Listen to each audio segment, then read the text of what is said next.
दोस्तों, किसी के भी मन की बातें जानने के लिए 3 तरीके होते हैं, लेकिन इन तीनों तरीकों को समझना अति आवश्यक है। यदि आप इन तीनों तरीकों को समझ लेते हैं तो आप किसी के भी मन की बातें बड़ी ही आसानी से जान सकते हैं, समझ सकते हैं। तो चलिए इसे एक बुद्ध कहानी के माध्यम से समझते हैं कि किस तरह से आप दूसरों की मन की बातें जान सकते हैं, समझ सकते हैं। बहुत समय पहले की बात है, एक छोटा सा गांव था। उस गांव में 2 भाई रहा करते थे। बड़ा भाई अंधा था, जिस कारण वो हमेशा घर पर ही बैठा रहता था, और छोटा भाई खेती किया करता था। लेकिन खेतों में अधिक जानवर आने से पूरी फसलें नष्ट हो जाती थीं, जिस कारण छोटा भाई बहुत परेशान हो चुका था। तभी उसे एक तरकीब सूझी। एक दिन उसने सोचा, खेतों में से इन जानवर को भगाने के लिए क्यों ना मैं अपने बड़े भाई की मदद लूं। वैसे भी बड़े भैया अंधे हैं, अगर वह खेत में बैठे रहेंगे और जानवरों की आहट आने पर वो उन्हें जोर से चिल्लाकर भगा सकते हैं, जिससे हमारी फसलें बच सकती हैं। इसलिए उन्हें मैं खेत में बिठा देता हूं। ये सब सोच विचार करने के बाद उसने अपने खेत में ही एक छोटी सी झोपड़ी तैयार की और अपने अंधे भाई को उस खेत में बिठा दिया और उनसे कहा, भैया, यदि कोई जानवर की आहट आपको सुनाई दे तो आप जोर जोर से चिल्लाना। ये सुनकर वो जानवर यहां से भाग जाएंगे और हमारी फसलें नष्ट होने से बच जाएगी। बड़ा भाई अपने छोटे भाई की बात मान लेता है और वो उस दिन से खेत में ही रहना शुरू कर देता है। जब भी किसी जानवर की आहट उसे सुनाई देती तो वो तुरंत जोर जोर से चिल्लाना शुरू कर देता, जिससे वो जानवर उसके खेतों से भाग जाते। ऐसा करते करते कई दिन बीत चुके थे। तभी एक दिन उसके खेत में एक हिरण भागता हुआ आता है और वह खेत के बांध को तोड़कर वहां से भाग गया। लेकिन उसी हिरण का पीछा करते हुए एक राजा भी उस खेत में आ पहुंचा। तभी राजा की नजर उस अंधे भाई पर पड़ती है। राजा उस व्यक्ति से कहता है, देखो, मैं यहां पर एक जानवर का पीछा करते हुए आया हूं। क्या तुमने उस जानवर को यहां पर देखा है? इस पर वो व्यक्ति कहता है, हे राजन, मैं तो अंधा हूं, मैं भला किसी जानवर को कैसे देख सकता हूं। लेकिन मैं आपको इतना जरूर बता सकता हूं कि जो जानवर मेरे खेतों से होकर भागा है वो आपके लायक नहीं है। आप उसके पीछे अपना समय यूं ही व्यस्त कर रहे हैं। राजा उस अंधे व्यक्ति की बात सुनकर बड़ा अचरज में पड़ गया। वो ये सोचने लगा कि आखिर ये तो अंधा है, फिर इसे कैसे पता कि जिस हिरन को मैं तलाश रहा हूं वह हिरन मेरे लायक है ही नहीं। ये अंधा व्यक्ति मुझे कैसे बता सकता है? तभी राजा उस अंधे व्यक्ति से कहता है, कहीं तुम मुझसे झूठ तो नहीं कह रहे? एक तरफ तुम ये कहते हो कि तुम अंधे हो और दूसरी तरफ तुम ये भी कह रहे हो कि जो जानवर यहां से भागा है वो मेरे लायक नहीं है। इस पर वो अंधा व्यक्ति कहता है, हे राजन, जिसे आप एक हिरण समझ रहे हैं, असल में वो एक हिरण नहीं है बल्कि एक हिरणी है, और वो भी गर्भवती है। और जहां तक मुझे ज्ञान है, मैंने कभी किसी राजा को किसी गर्भवती हिरणी का शिकार करते हुए नहीं सुना है। और इसी कारण मैं आपसे ये कह रहा हूं कि वो हिरणी आपके लायक नहीं है। आप उसके पीछे अपना समय व्यर्थ ना करें। यह सुनकर राजा और भी अचरज में पड़ गया। वो ये सोचने लगा कि आखिर ये अंधा आदमी ये कैसे जान सकता है कि वो हिरणी है और गर्भवती है। राजा कुछ देर सोच विचार करने के बाद अपने सेनापति से कहता है, सेनापति जी, मुझे वो जानवर जिंदा चाहिए, क्योंकि मुझे यह पता करना है क्या वह हिरणी है और क्या वह गर्भवती है। क्योंकि यह अंधा आदमी बहुत विश्वास के साथ कह रहा है और मुझे इस बात की पुष्टि करनी है। यदि वह हिरणी हुई और गर्भवती हुई तो वह हमारे शिकार के लायक नहीं है, क्योंकि हम तो एक हिरण का पीछा कर रहे थे। इसलिए जाओ और पता करो कि क्या वो हिरणी है। सेनापति राजा से आज्ञा लेकर आगे की ओर बढ़ चलता है और कुछ देर बाद जब वह वापस लौट कर आता है तो वह राजा को कहता है, हे राजन, इस अंधे आदमी ने जो भी बातें कही हैं वो बिल्कुल सही हैं। वो एक हिरणी ही है और वह गर्भवती भी है। यह सुनकर राजा आश्चर्यचकित रह गया। उसे समझ नहीं आ रहा था कि आखिर अंधा आदमी कैसे पता कर सकता है कि वह जानवर एक हिरणी है, और तो और वह गर्भवती है। भला एक अंधा आदमी यह कैसे देख सकता है, यह कैसे जान सकता है? आखिर इसे यह कैसे पता चला? ऐसे कई सारे प्रश्न अब राजा के मन में उमड़ने लगे। अब राजा ने यह ठान लिया था कि मुझे इस बात की तह तक पहुंचना ही है कि आखिर यह अंधा आदमी कैसे जानता है कि वह जानवर एक हिरणी है। यह सोचकर राजा उस अंधे आदमी के पास जाता है और उस अंधे आदमी से कहता है, देखो, मैं ये तो नहीं जानता कि तुम सचमुच अंधे हो या नहीं, लेकिन मैं तुमसे एक बात जानने आया हूं। क्या तुम मेरे प्रश्न का सही सही जवाब दोगे? इस पर अंधा व्यक्ति कहता है, हे राजन, आप जो कुछ पूछना चाहते हैं मुझसे पूछ सकते हैं, मैं आपको बिल्कुल सच सच जवाब दूंगा। इस पर राजा कहता है, देखो, एक तो तुम कहते हो कि तुम अंधे हो और दूसरी तरफ तुमने यह बता दिया कि जिस जानवर का पीछा मैं कर रहा हूं वह एक हिरणी है, और तो और वह गर्भवती भी है। आखिर तुम्हें यह कैसे पता चला? तुम्हारे खेत में और भी तो जानवर आते होंगे, और भी तो जानवर यहां से गुजरते होंगे, फिर तुमने यह कैसे अंदाजा लगाया? तभी वह अंधा व्यक्ति राजा से कहता है, हे राजन, आप जिस हिरणी का पीछा कर रहे थे वही हिरणी जब मेरे खेत में आई, उसकी रफ्तार और उसके भागने की आहट से मुझे यह एहसास हो चुका था कि यह एक हिरणी है, और मेरे खेत की जो बांध है वह बहुत छोटी है, उसकी ऊंचाई ज्यादा नहीं है। यदि कोई हिरण होता तो उस बांध को बड़ी आसानी से लांघ जाता, लेकिन वह हिरणी इस बांध को तोड़कर भागी है, और यदि वह इस बांध को छलांग लगाकर पार करने का प्रयास करती तो इससे उसके बच्चे को खतरा होता, और इसी बात से मैंने यह पता लगा लिया कि वह गर्भवती है। इस कारण वह ज्यादा ऊंची छलांग न लगाकर मेरे खेत की बांध को तोड़ते हुए भाग गई। इस पर राजा के मन में एक और प्रश्न उठा। राजा ने कहा, किंतु तुम्हें कैसे पता चला कि वो एक हिरणी ही है, और भी तो कोई जानवर यहां पर आ सकते हैं? इस पर वो अंधा व्यक्ति कहता है, हे राजन, मैं पूरा दिन सुबह शाम यहीं पर बैठा रहता हूं, और मेरी सुनने की शक्ति बहुत तेज है। मैं ये बाफ जाता हूं कि कौन सा जानवर मेरे खेत में आया है, और उसी के आधार पर मैं जोर जोर से चिल्लाता हूं ताकि वो मेरे खेत से भाग जाए और मेरे खेत की फसलों को नष्ट न कर पाए। राजा उस अंधे आदमी का यह जवाब सुनकर पूरी तरह से संतुष्ट हो चुका था। वो मन ही मन ये सोच रहा था कि आदमी भले ही अंधा हो, लेकिन ये तो बड़ा ज्ञानी मालूम पड़ता है। इस आदमी से कुछ ना कुछ तो काम निकलवाना ही चाहिए। ये विचार लिए हुए राजा वहां से वापस अपने महल की ओर लौट जाता है। राजमहल पहुंचते ही राजा उस अंधे व्यक्ति से कहता है, आप तो बड़े ज्ञानी व्यक्ति हैं, आपको किसी भी बात का पता बड़ी आसानी से चल जाता है। आज मैंने आपको यहां पर इसलिए बुलाया है क्योंकि मैं आपसे ये जानना चाहता हूं कि मेरी पत्नी पतिव्रता है या नहीं। इस पर वो अंधा व्यक्ति कहता है, हे राजन, ये कैसा प्रश्न हुआ? इस पर राजा कहता है, मैंने आपसे बिल्कुल उचित प्रश्न किया है, मुझे इस प्रश्न का उत्तर दीजिए। इस पर वो अंधा व्यक्ति कहता है, हे राजन, ये सारी बातें जाने दीजिए। आपकी शादी को इतने साल बीत चुके हैं, और अब आप ये बात क्यों जानना चाहते हैं? आपके मन में ऐसे प्रश्न क्यों उठ रहे हैं? इस पर राजा जिद करते हुए कहता है, देखिए, आपको मुझे इस प्रश्न का उत्तर तो देना ही होगा। यदि आप मुझे इस प्रश्न का उत्तर नहीं देंगे तो मैं आपको मृत्युदंड दे दूंगा। राजा के मुख से यह बात सुनकर वो अंधा व्यक्ति कहता है, हे राजन, यदि आप इस प्रश्न का उत्तर चाहते हैं तो उसके लिए आपको मेरा एक काम करना होगा। राजा कहता है, बोलो, मुझे क्या काम करना होगा? इस पर व्यक्ति कहता है, इसके लिए आपकी पत्नी को मेरे साथ कमरे में अकेले छोड़ना होगा। उस अंधे व्यक्ति की यह बात सुनकर राजा पहले तो क्रोधित हो जाता है, लेकिन फिर कुछ सोच विचार करने के बाद वह उस व्यक्ति की बात मान लेता है और अपने सेनापति को आदेश देता है, सेनापति जी, इस व्यक्ति को और मेरी पत्नी को एक कमरे में कुछ देर के लिए अकेला छोड़ दे। सेनापति बिल्कुल वैसा ही करता है। अब राजा की पत्नी और अंधा आदमी एक कमरे में बंद हो चुके होते हैं। तभी वो अंधा आदमी राजा की पत्नी से कहता है, मुझे आपको छूना है। इस बात पर रानी अत्यधिक क्रोधित हो जाती है और उस अंधे आदमी को वो पकड़ पकड़ कर पीटने लगती है, कभी हाथों से तो कभी लातों से तो कभी पटक पटक कर। इस तरह से उन्होंने उस अंधे आदमी की खूब पिटाई की। उसके बाद किसी तरह से वह अंधा आदमी अपनी जान बचाकर वहां से भाग निकलता है और वह राजा के पास पहुंचता है और वह राजा से कहता है, हे राजन, आपकी पत्नी पतिव्रता नहीं है।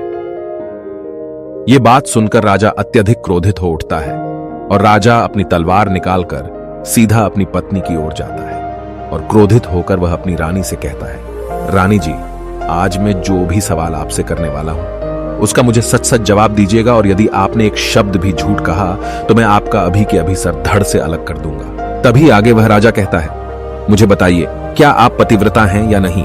इस पर रानी कहती है, हे राजन, आप भले ही मुझे जान से मरवा दीजिए, लेकिन मैं पतिव्रता नहीं हूं।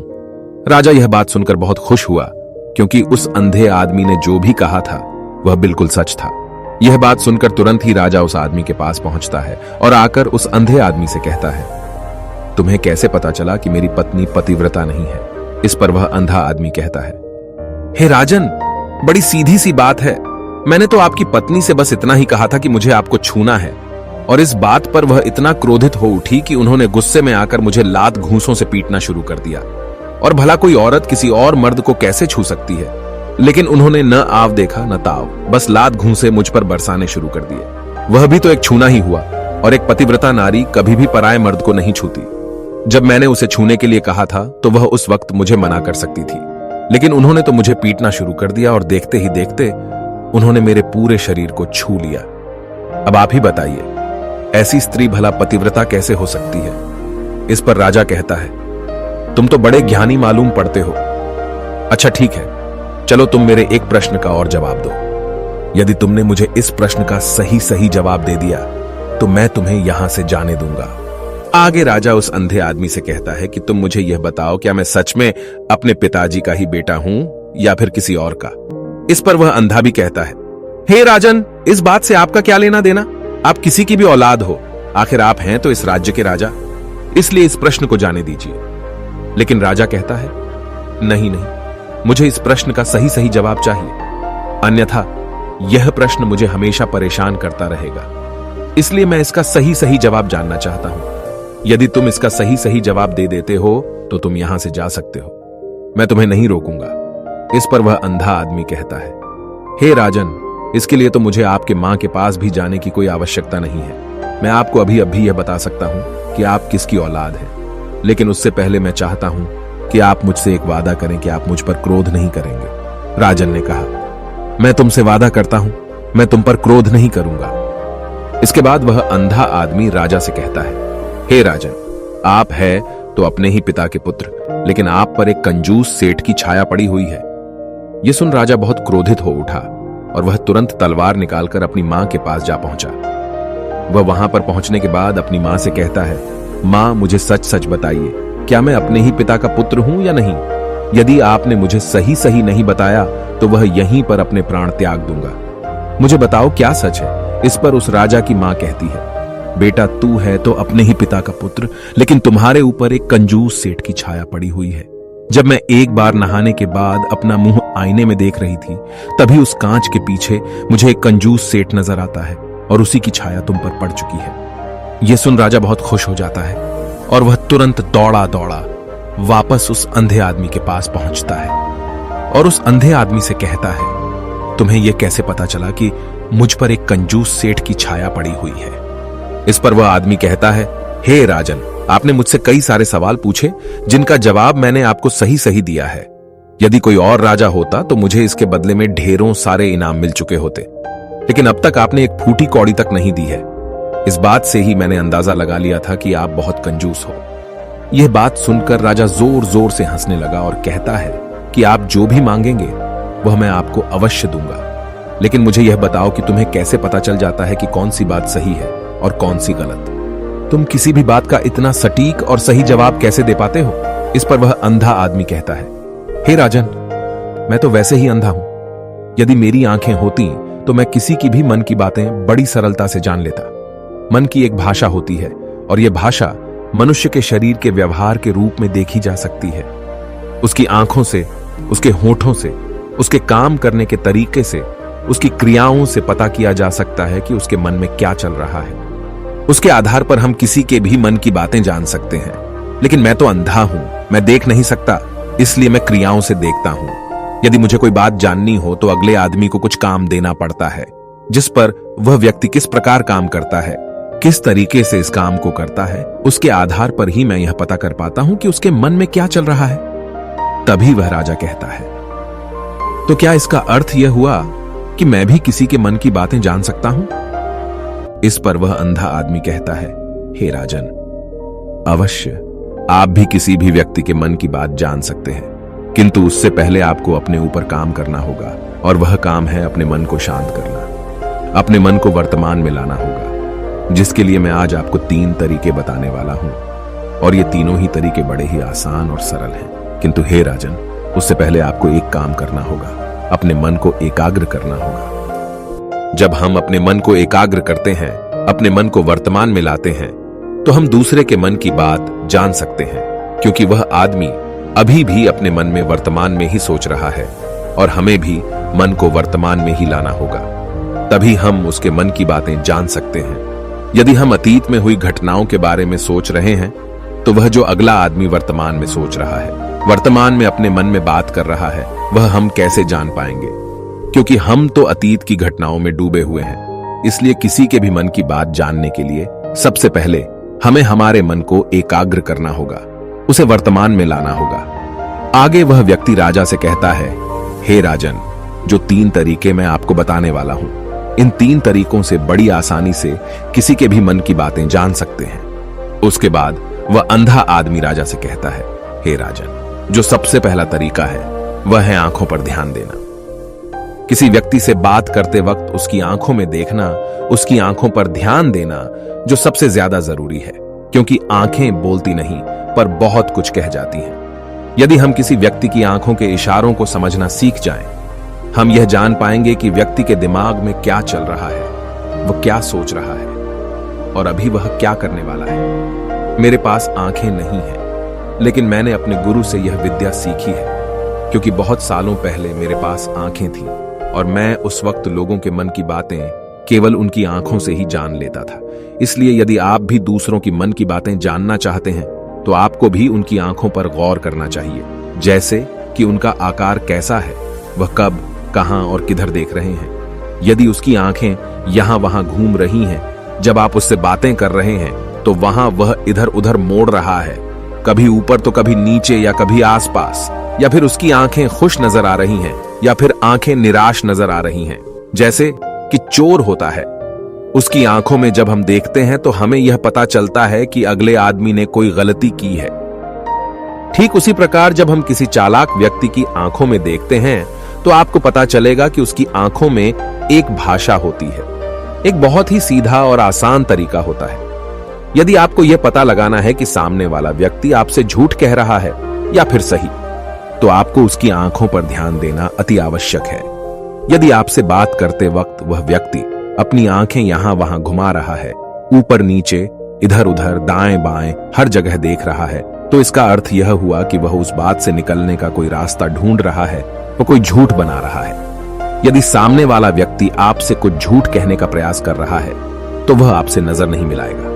वह यहां वहां देखेगा, ऊपर नीचे देखेगा, लेकिन वह आपकी आंखों में आंखें डालकर कभी नहीं देख पाएगा, क्योंकि उसे डर है कि यदि उसने आपकी आंखों में आंखें डालकर देखी तो उसका झूठ पकड़ा जाएगा और लोगों को सच्चाई का पता चल जाएगा। और इसी प्रकार कुछ और भी भाषाएं होती हैं। जब आप किसी की आंखों में आंखें डालकर यह देखना शुरू कर देंगे कि उसके हाव भाव क्या है, ठीक उसी प्रकार चेहरे के हाव भाव होते हैं, जिससे हम मन की बातें बड़ी आसानी से समझ सकते हैं और इन्हें भी समझना बहुत जरूरी है। कभी कभी कोई व्यक्ति अपने चेहरे से जैसे आंख, होंठ और बहुत से कुछ अलग अलग व्यवहार करता है।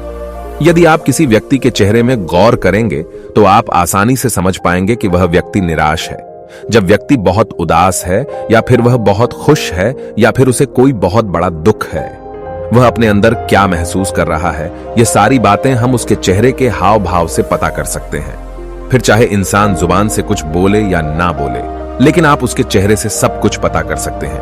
आगे व्यक्ति राजा से तीसरा तरीका बताते हुए कहता है, हे राजन, इसी प्रकार तीसरी भाषा भी है, अर्थात तीसरा तरीका भी है, और वह है हाथों के इशारे और शरीर का व्यवहार। मन की बात समझने के लिए हमें हाथ के इशारे और शरीर के व्यवहार को समझना बहुत आवश्यक है। कोई व्यक्ति जब बात करता है, तो आपने देखा होगा कि वो अपने हाथों को हिलाता रहता है, अपने हाथों से इशारा करता रहता है। बातों के साथ साथ अपना शरीर का जो व्यवहार है, अर्थात बॉडी लैंग्वेज, उसका भी पूरा उपयोग करता है, जिससे हमें यह पता चल पाता है कि वह व्यक्ति हमारी बातों पर कितना ध्यान दे रहा है और उसके मन में क्या चल रहा है। शरीर के व्यवहार को देखने के लिए उसके हाथ मटकाने, शरीर मटकाने और चेहरे पर बार बार हाथ लाने, हाथों का एक दूसरे से मसलना, ऐसी बहुत सी क्रियाएं होती हैं, उस पर हमें ध्यान देना अति आवश्यक है। मन की बात को समझने के लिए हमें शरीर के व्यवहार को भी समझना पड़ता है। यदि हम इन 3 तरीकों को सही तरीके से ध्यान देकर इन 3 तरीकों को अच्छे से समझ लेते हैं, तो हम बहुत जल्दी किसी भी व्यक्ति के मन की बातें बड़ी सरलता और सहजता से जान सकते हैं। इसलिए यदि आपको किसी के मन की बातें जानी है, तो आपको उसकी आंखों पर, उसके चेहरे पर, उसके शरीर के हाव भाव को और उसके हाथों को ध्यानपूर्वक देखना और समझना होगा, जिससे आप यह समझ पाएंगे कि आखिरकार उसके मन में क्या चल रहा है और वह क्या सोच रहा है। लेकिन उनसे पहले आपको अपने मन को एकाग्र करना होगा, शांत करना होगा और अपने मन को वर्तमान में लाना होगा। तभी आप उस व्यक्ति की इन सभी क्रियाओं पर ध्यान दे पाएंगे, उन्हें समझ पाएंगे। अन्यथा आप यदि अतीत की घटनाओं में व्यस्त हैं, भविष्य की योजनाओं में व्यस्त हैं, तो आप उस व्यक्ति के हाव भाव पर कभी ध्यान ही नहीं पाएंगे और न ही आप कभी यह समझ पाएंगे कि आखिर उस व्यक्ति के मन में क्या चल रहा है, वह क्या सोच रहा है। आपने देखा होगा कि ऐसे कई बड़े संत महात्मा हैं जो बड़ी ही शांति से आपको देखते हैं और आपको देखकर ही ये बता देते हैं कि आपके मन में क्या चल रहा है, आप उनसे क्या जानने आए हैं। और इसका सबसे बड़ा प्रमुख कारण यही है कि वह आपको पढ़ सकते हैं, आपको समझ सकते हैं, आपकी मन की बातें जान सकते हैं, क्योंकि उनका मन एकाग्र है, शांत है। और यही कारण है कि वह आपके मन की बातें बड़ी सरलता से समझ जाते हैं।